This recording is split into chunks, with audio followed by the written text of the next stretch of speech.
Experiences in Bosnia and Afghanistan really impacted the way I see the world, but there are many of you here who've covered other conflicts the U.S. was involved in, and I'm eager to hear what you think about A, what should be happening in journalism, and B, what should be happening in Washington in terms of U.S. Conversation. I was in Bosnia, and I was able to help expose the executions that Mike talked about in Srebrenica.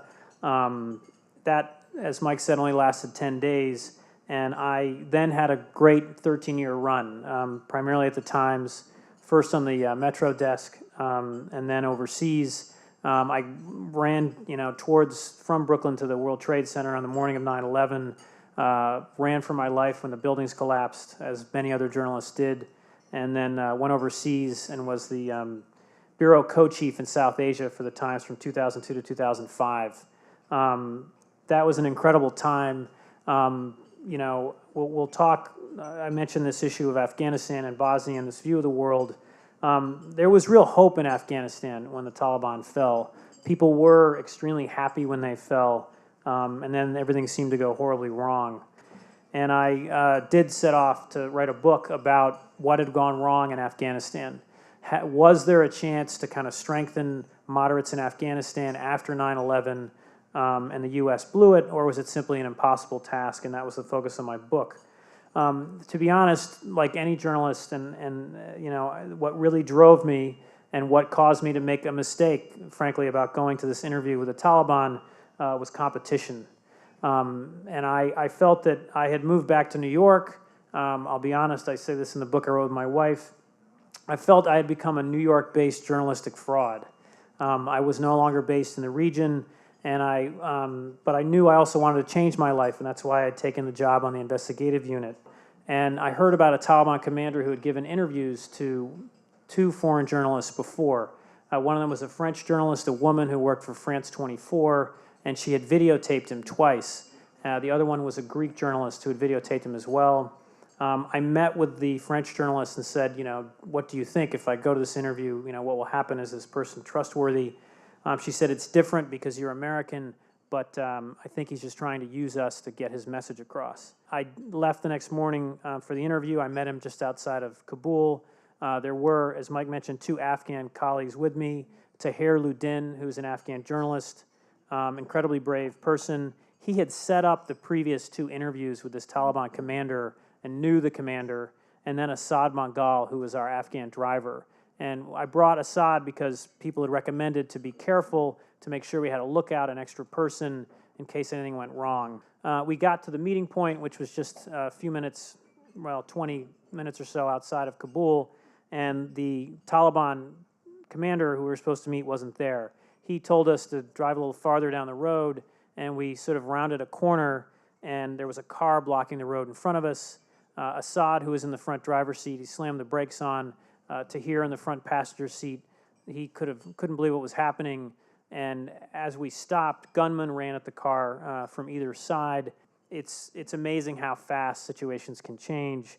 And these 2 gunmen jump in the front seat of the car. One of them starts driving. The other one turns around and points his Kalashnikov at us, and that was it. Just in a matter of seconds, we had been kidnapped.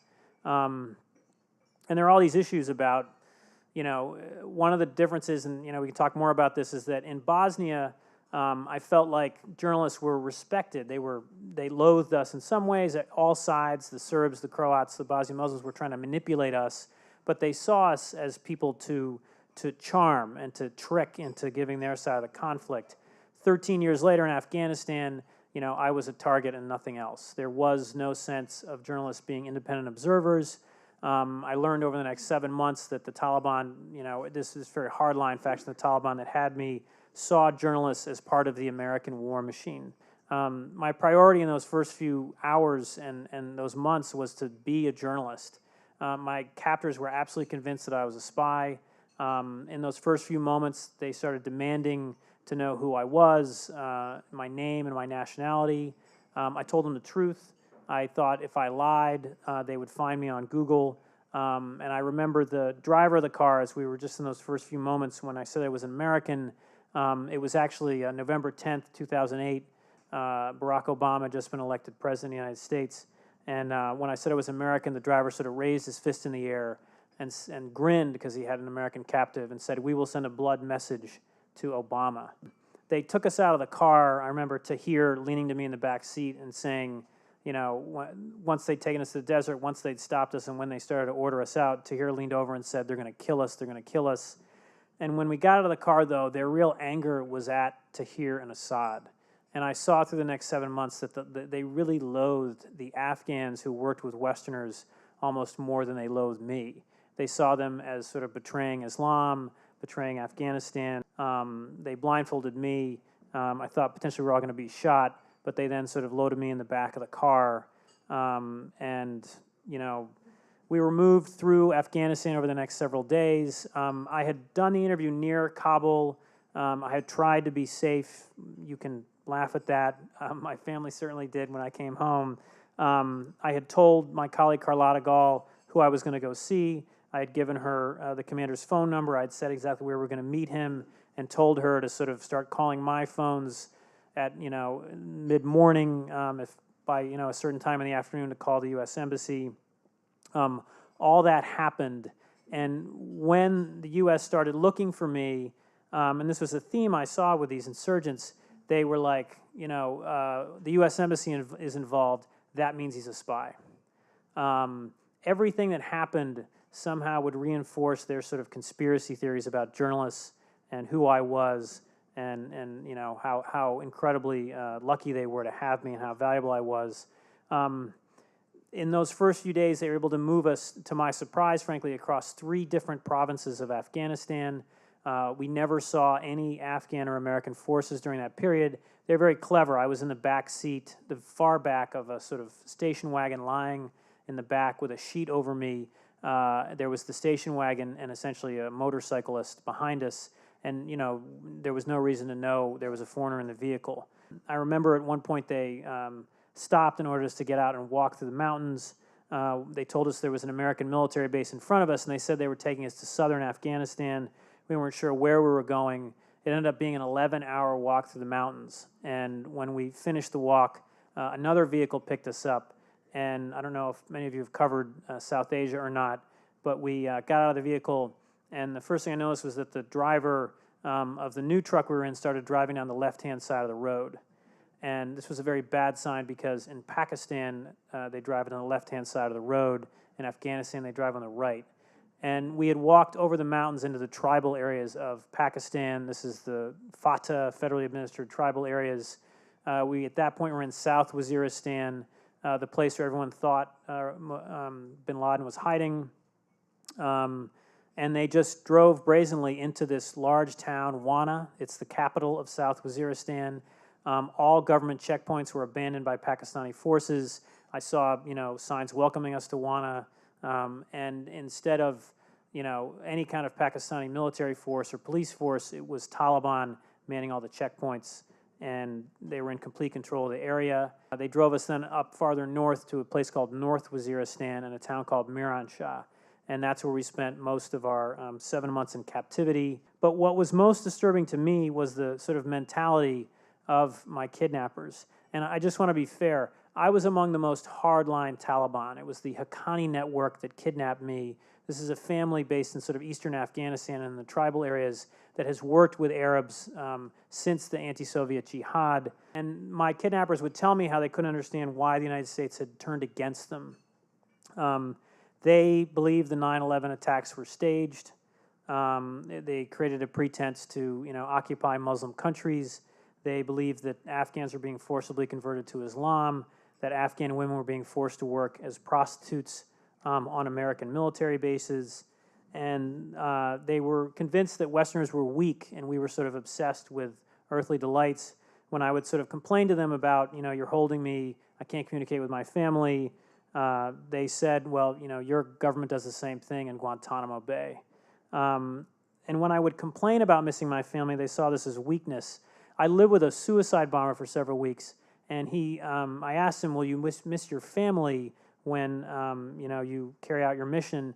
And he said no, the only relationship that mattered to him was his relationship to God. There's a Saudi program that tries to kind of deprogram suicide bombers, and one of the things the Saudi government does is they force them to live with their family again.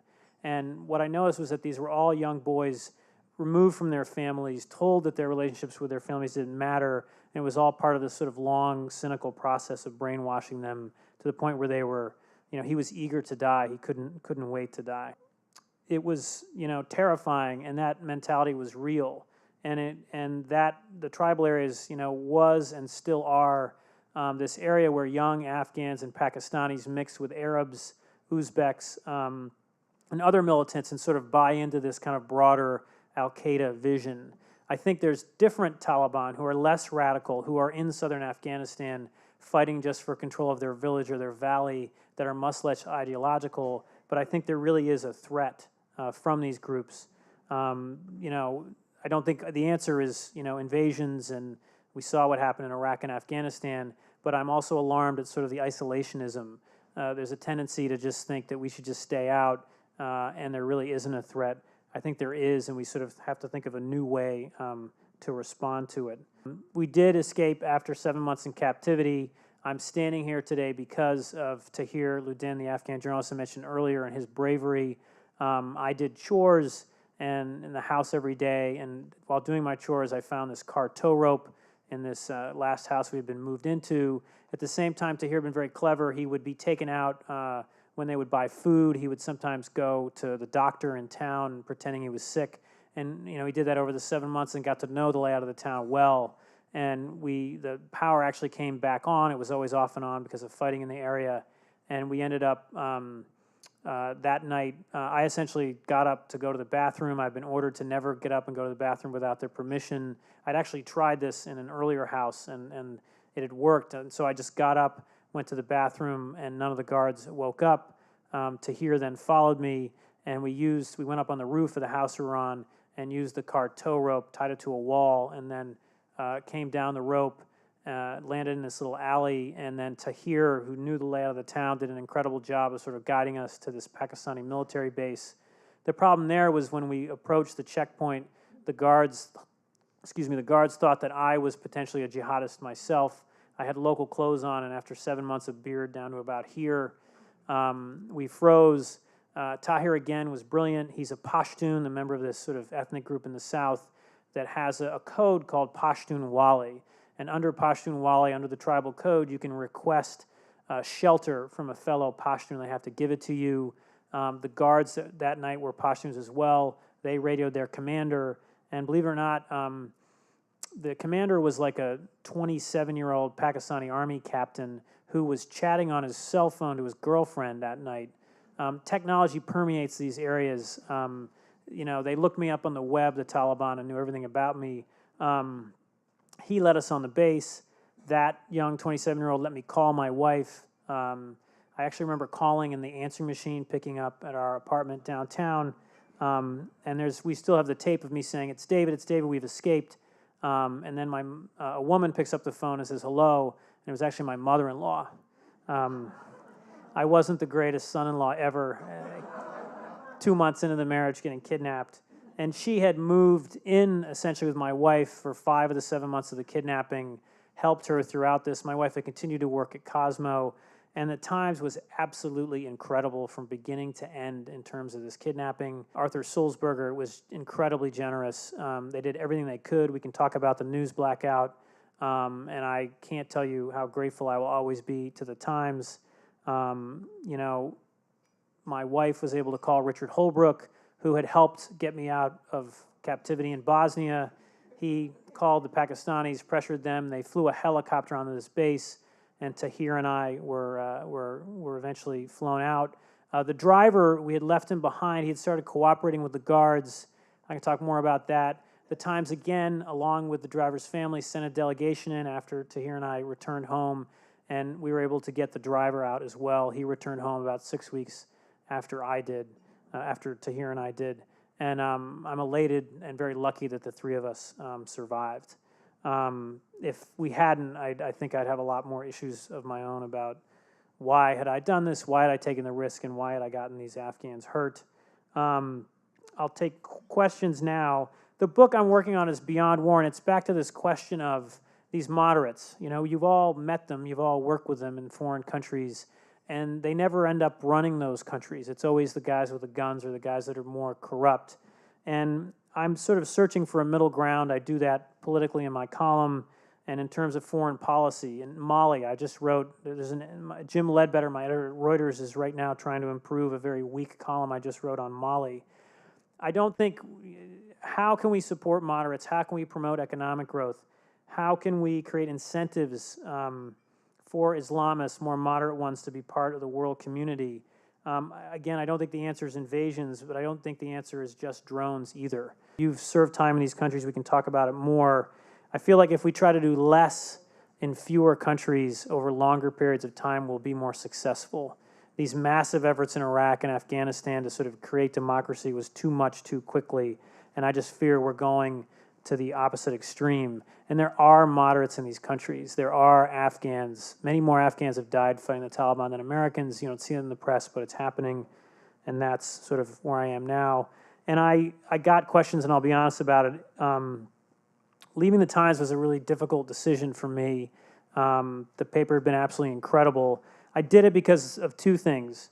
My wife, and more than that, my mother, was, I called my mother. I remember I'd made it to this, we were flown to this American base in Afghanistan eventually, and my mother told me she loved me, but then she said, I'm revoking your passport.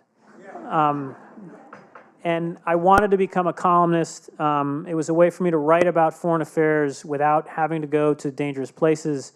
That's what Reuters offered me. And at the same time, it was a way to keep a promise to my wife that my days as a war correspondent were over. And it was a great offer from Reuters. And I'll be always grateful to the Times for what they did to me. Thank you so much for listening to me today. A bunch of issues from different perspectives.